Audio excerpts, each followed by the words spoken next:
माँ जी, मुझे लगता है अब हमें देवर जी की शादी करवा देनी चाहिए। हाँ, कह तो तू ठीक रही है। अब तो उसकी पढ़ाई भी खत्म हो चुकी है और उसकी नौकरी भी लग चुकी है। अब हमें उसकी शादी करवा देनी चाहिए। मैं कल ही माधवी से बात करती हूँ। जैसे उसने हमें तुझ जैसी सुंदर बहू ढूंढ कर दी है, वैसे मेरे छोटे बेटे के लिए भी ढूंढ कर देगी।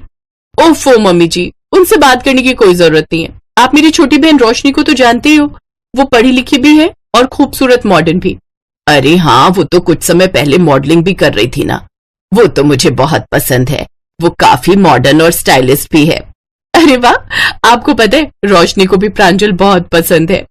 ये तो बहुत अच्छी बात है। अच्छा चल बहू, अब हमें किटी पार्टी के लिए भी तैयार होना है, नहीं तो हम लेट हो जाएंगे। और हाँ, तुम अपनी वो मॉडर्न और स्टाइलिश मिडी पहन लेना। सरोज तुम्हें देखेगी ना तो बहुत चलेगी। अच्छा ठीक है माँ जी। कुछ देर बाद दोनों सास बहू तैयार होकर किटी पार्टी के लिए निकलने लगती है। लेकिन रमोला जैसे ही गेट खोलती है, वैसे ही छोटा बेटा प्रांजल एक लड़की का हाथ पकड़कर खड़ा होता है और उसके साथ एक गंवार सी लड़की गले में वरमाला डालकर खड़ी होती है। प्रांजल तुम, और ये लड़की कौन है? सासू माई, हम तो हाथ छोट बहुरिया हैं। व्हाट? प्रांजल, ये क्या बकवास कर रही है? यस मॉम, ये ठीक कह रही है।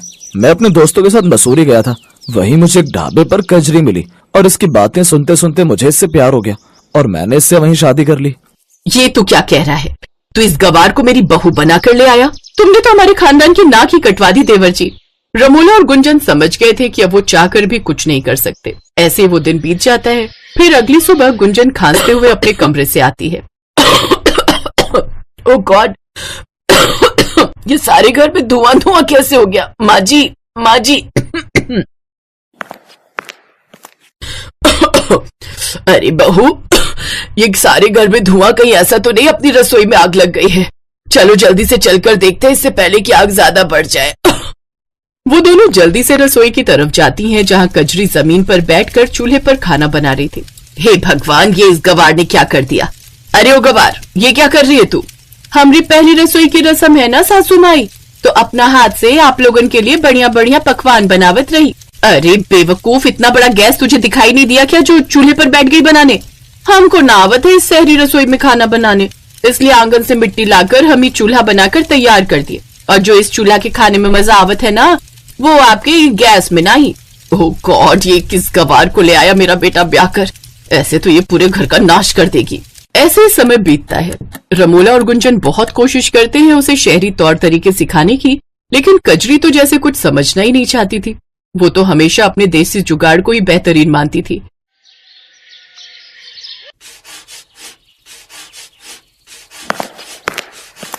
अरे ये तुम क्या कर रही हो? इन बर्तनों को आंगन में क्यों धो रही हो?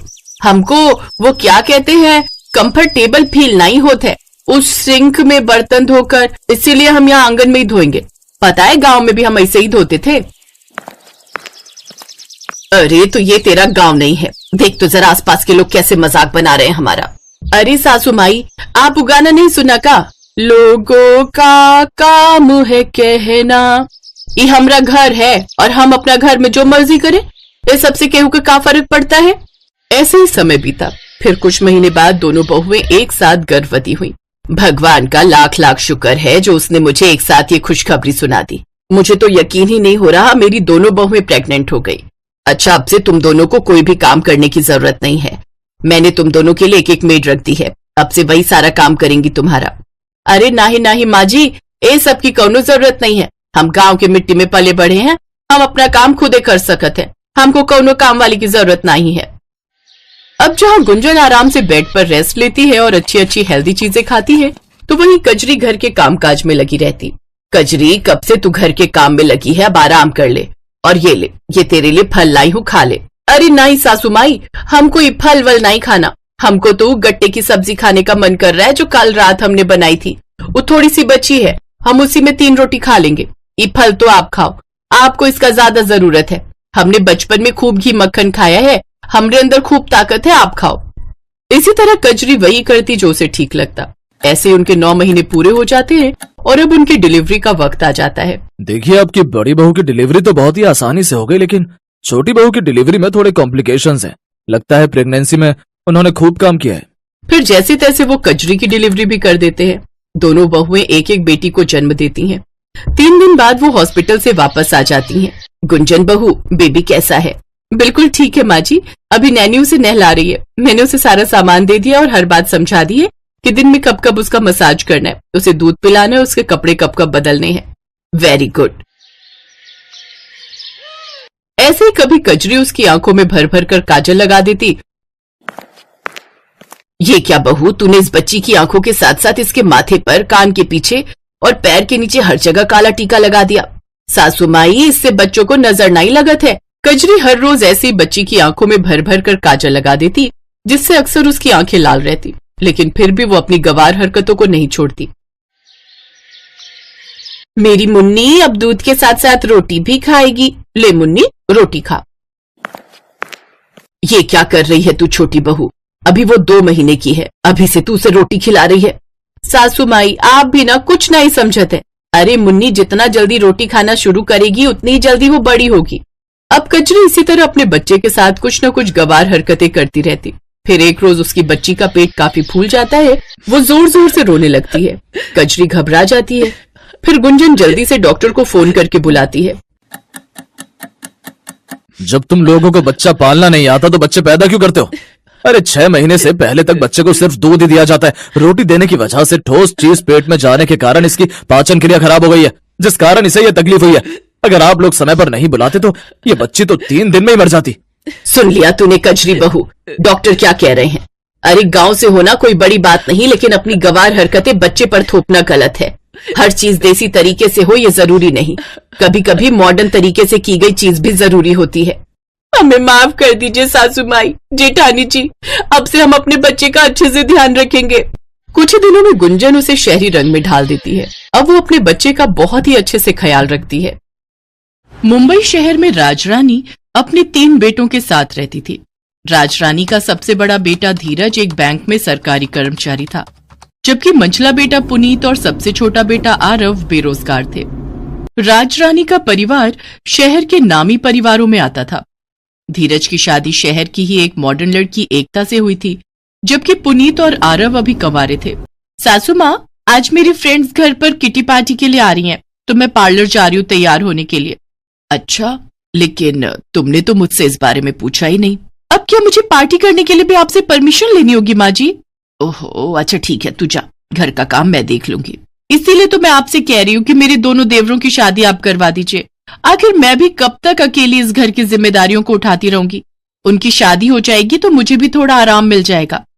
अरे बहू, शादी तो उन नालायकों की मैं करवा दूं, पर उन दोनों निकम्मों से शादी आखिर करेगा कौन? शहर की कोई लड़की तो उन निकम्मों से शादी करने से रही, तो माँ जी फिर गांव की कोई लड़कियां ले आइए। अगर शहर की लड़की के चक्कर में रही तो ऐसा ना हो कि दोनों देवरों की उम्र ढल जाए और गांव की लड़की भी ना मिले फिर उन्हें। तुम सही कह रही हो बहू, अब भले ही मुझे गांव की लड़कियों को ही बहू क्यों न बनाना पड़े, लेकिन अब मैं उन दोनों की शादी करके ही रहूंगी। अगले दिन ही राजरानी अपने पंडित को बुलाती है और अपने दोनों बेटों के लिए लड़की ढूंढने के लिए कहती है। कुछ ही दिनों में पंडित एक ही गांव की 2 लड़कियों रेशमा और कोमल का रिश्ता लेकर आता है। दोनों ही लड़कियां दिखने में खूबसूरत थी, इसलिए उनकी फोटो देखकर राजरानी झट से शादी के लिए हाँ कर देती है और फिर 2 महीने के अंदर ही उन दोनों को अपनी बहू बनाकर घर ले आती है। राजरानी उनकी आरती उतारते हुए कहती है, हमारे घर में दोनों नई बहुओं का स्वागत है। अब अपने पैर से कलश गिराकर गृह प्रवेश करो बहू रानी। आज से ये घर हमारे साथ साथ तुम्हारा भी है। अरे मोरी मैया, ये तो कितना बड़ा घर है, इतना बड़ा तो अपने गांव का पंचायत घर भी नहीं है। क्यों री कोमल, सही कहा ना हमने? 100% सच कहा दीदी, हमको तो ऐसा लागत है जैसे मैं खुली आंखों से कौनो सपना देख रही हूँ। उन दोनों को इतना खुश देखकर एकता और राजरानी खुश हो जाती हैं, लेकिन उन्हें क्या पता था कि उनके घर आई ये गांव की बहुएं आगे क्या क्या कारनामे दिखाएंगी। अरे मोरी मैया, ये अलमारी यहाँ रखी हुई है, हम तो सारे घर में इसे ढूंढ रहे थे, पर पता नहीं ये जेठानी जी ने इसमें इतनी सारी सब्जियां और फल काहे रखे हैं। रेशमा जल्दी से उसमें से सारा सामान निकालती है और अपने सारे कपड़े उसमें रख देती है। अरे बहू, ये तुम क्या कर रही हो? माँ जी, हम अपने कपड़े अलमारी में लगा रहे हैं। लेकिन मंझली बहू, ये अलमारी नहीं फ्रिज है। फ्रिज वो का बीमारी है। बहू, इसमें कपड़े नहीं बल्कि फल, सब्जियां, दूध और पीने का ठंडा पानी रखा जाता है। अरे मोरी मैया, तभी ने तो हम कहे कि ये ठंडी और लाइट वाली अलमारी तो हम पहली बार देखे हैं। उधर कोमल अपने हाथ में फूलों की माला लेकर इंग्लिश टॉयलेट पर चढ़ाते हुए उसके आगे हाथ जोड़कर खड़ी हो जाती है। तभी एकता उसके पास आती है और कहती है, अरे कोमल, ये तुम क्या कर रही हो? तुमको दिखता ना है का जेठानी जी, हम इसको प्रणाम कर रहे हैं। तुम पागल हो गई हो क्या? भला टॉयलेट को कोई हार पहनाकर उसको प्रणाम करता है क्या? आप नहीं जानती जेठानी जी, हमरे पूरे गांव में टॉयलेट नहीं है। हमको तो संडास के लिए रात में भी जंगल जाना पड़ता था। हमरे लिए तो ये बड़ी ही कमाल की चीज है जेठानी जी। तुम सचमुच में गांव की गवार हो। हाय मोरी मैया, इन सामानों में तो कितनी धूल मिट्टी जमा है। लागत है सासू माँ और जेठानी जी इसकी बिल्कुल भी सफाई नहीं रखती हैं। हमारी जेठानी को तो खुद की पुताई करने से ही फुर्सत कहाँ है जो इन सब पर ध्यान दे। अब हम इसको ऐसा चमकाएंगी कि सबकी आंख खुली की खुली रह जाएगी। हाँ। इतना कहकर रेशमा वो सारा सामान उठाकर बाथरूम में ले जाती है और वॉशिंग मशीन में पानी डालकर धोने के लिए डाल देती है। तभी उसमें से जोर जोर की आवाज आने लगती है। हाय मोरी मैया, लागत है भूकंप आने वाला है। हमको जल्दी से जाकर टेबल के नीचे छुप जाना चाहिए, नहीं तो कहीं ये घर हमरे ऊपर ही ना गिर जाए।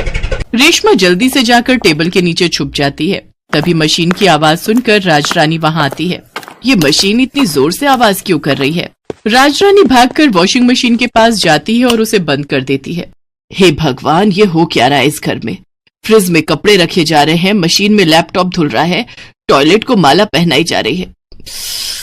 ओफो, पता नहीं क्या होगा मेरे इस घर का। राजरानी रेशमा को आवाज लगाती है और कहती है, रेशमा बहू। जी सासू माँ, हम यहाँ छुपे हैं इस टेबल के नीचे। लेकिन तुम वहाँ क्यों छुपी हुई हो? सासू माँ, भूकंप आए वाला है, आप भी हमरे साथ छुप जाओ, नहीं तो ये भूकंप कहीं आपको भी ना ले डूबे।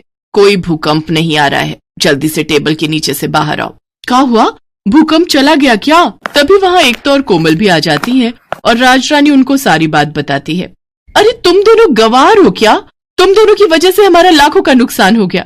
हे भगवान, पता नहीं कहाँ से ये गवार हमारे पल्ले पड़ गई।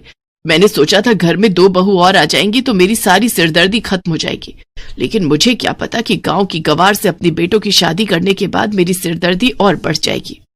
अपनी सास और जेठानी के ताने सुनकर कोमल और रेशमा की आंखों में आंसू आ जाते हैं। साथ ही उन्हें अपने किए पर पछतावा भी होता है। कोमल रोते हुए अपनी सास से कहती है, सासू माँ, हम दोनों गांव से आई है। हमरे पूरे गांव में कौनों के घर ही सब सामान नहीं है, इसे हमको नहीं पता कि इनका इस्तेमाल कैसे करना है। हमने ये सब जानबूझ के नहीं किया, हमको माफ कर दीजिए। जेठानी जी, सासू माँ, हम गांव से आई है तो शहर के तौर तरीके सीखने में हमको थोड़ा समय तो लगेगा ना, अनजाने में ही सही, पर हमसे लाखों का नुकसान तो हुआ है ना, उसके लिए हमको बहुत शर्मिंदगी है। अगर आप हमें शहर के तौर तरीके सिखा देंगी तो हम सब अच्छे से कर पाएंगे। उन दोनों की बातें सुनकर एकता और राजरानी को उन पर दया आ जाती है और उन्हें भी इस बात का एहसास होता है कि इसमें उनकी गलती नहीं है। तुम दोनों भी मुझे माफ कर दो, मैं समझ ही नहीं पाई कि इसमें तुम्हारी कोई गलती नहीं है। अब से तुम्हारी ये बड़ी बहन अपनी दोनों छोटी बहनों को शहर के सभी तौर तरीके सिखाएगी। हम ही पागल थे जो बिना तुम्हें कुछ समझाए ही तुम पर चिल्लाते रहे। अब से हम मिलकर तुम दोनों को शहर के सभी तौर तरीके समझाएंगे। कुछ ही दिनों में उन दोनों के पहनावे से लेकर उनकी बोली तक और काम में काफी बदलाव आ जाता है और वो दोनों जल्द ही सही सलीके से काम करना सीख जाती हैं।